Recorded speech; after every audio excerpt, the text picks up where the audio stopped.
Hey guys, hope everybody's having a great night. Tonight we have a special guest with us, so I'm not alone again, yay. I am Dr. Heather Moore, owner of Total Performance Physical Therapy. To my right is Dr. Alex Spector. He is our new physical therapist in our Hatfield location. So he just happened to pop over tonight, so he is going to help me demonstrate, and he was a baseball player, so this is perfect for what we're going to go over tonight. We are seeing an uptick in a lot of baseball injuries because of the fact that nobody really did anything for 12 weeks while COVID was going on. So we're seeing a lot of not traumatic, and when I say traumatic, meaning we know exactly what happened, like when you fall down the steps or you would fall on your arm. That's a traumatic injury. We know what happened. We're seeing a lot of shoulder injuries, back injuries, elbow injuries, where people are just coming in and saying, you know what, I've gotten back into my softball routine, I've gotten back into my baseball games, and these are starting to hurt. I don't really know why. So we're going to go over a couple of issues that we're seeing in baseball. So the first one is the shoulder. So I'm going to have Alex turn around.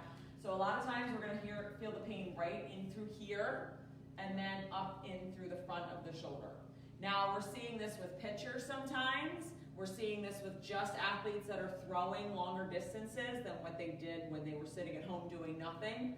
All right, so part of that is we could be dealing with a tendonitis, and we could be dealing with some sort of ligament strain.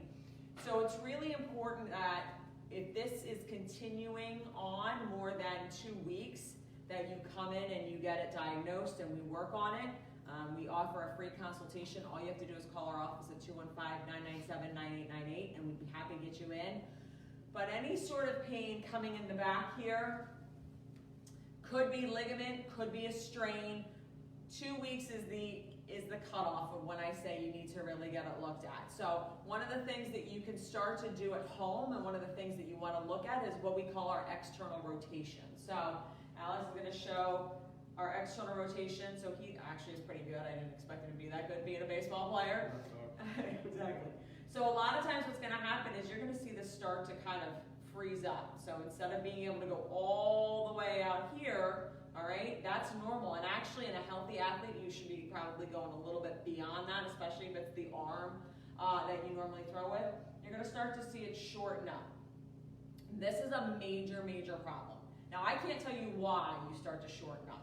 Okay, there's a lot of issues going on as to why, so it would not be professional of me to speculate why this is shortening up. Could be capsule, could be ligament, could be a whole lot of things going on, but you start to lose this range of motion.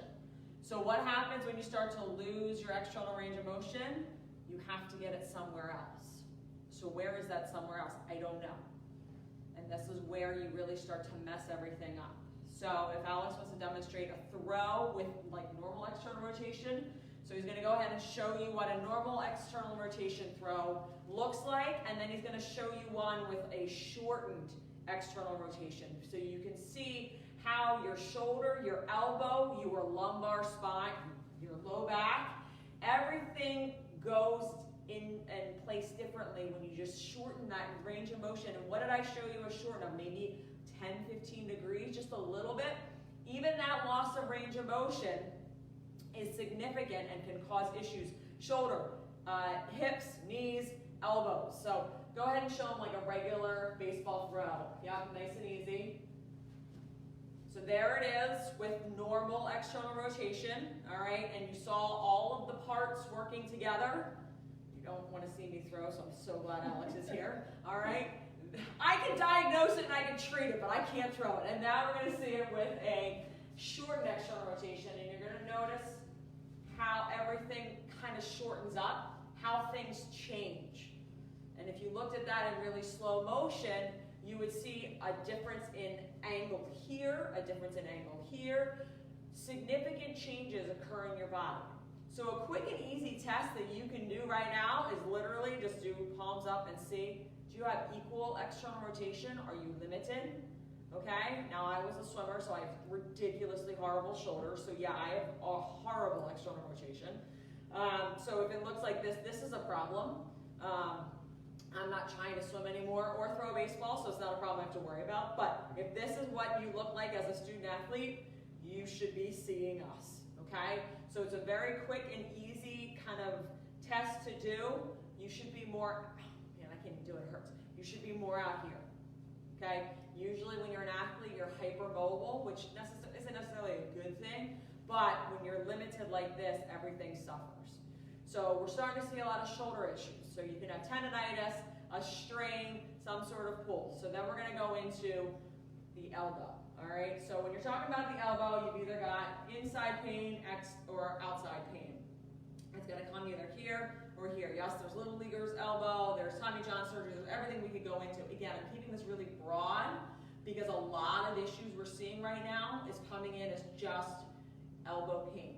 So there's not a whole lot of significant, it's more broad issues going on just because people have been sitting out for so long. So when you come in and you say I have elbow pain, you really have about 50 things going on. Normally when somebody comes in with, a baseball shoulder during a normal season, it'll be a quick tendonitis, a quick tune-up. But because everyone was dormant for 12 weeks, we're seeing a lot of, okay, I'm coming in with elbow pain, and you've really got a lot more going on. So we're keeping this broad, but I want you to understand exactly what can be happening and how it's not something to be ignored. And I know I have kids that complain about pain every day. So you have to kind of go, all right, what is real? What is not real? What do I have to address? What do I got to take them to? Again, it's 2 weeks. It's really, I give it 2 weeks. If it's not gone by 2 weeks, there's an issue. Or if it's escalating within that 2 weeks.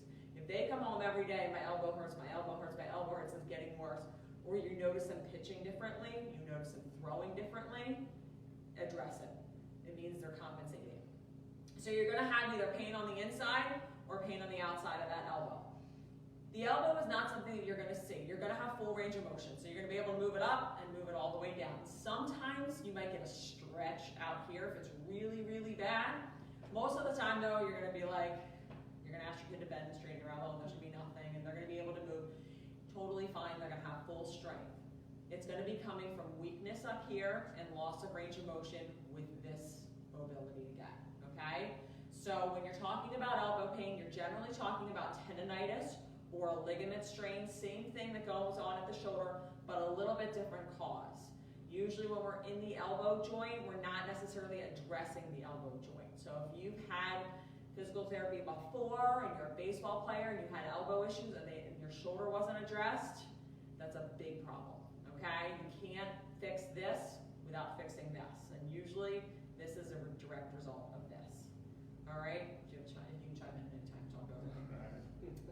All right, so that's kind of the basics of the elbow. Then we're going to talk about the low back. So I'm going to have Alex throw again for me.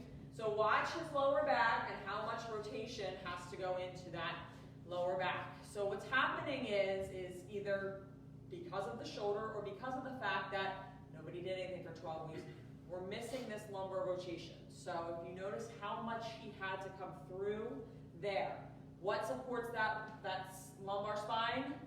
Your abdominals, okay? So your core work, you need to be doing a lot of that.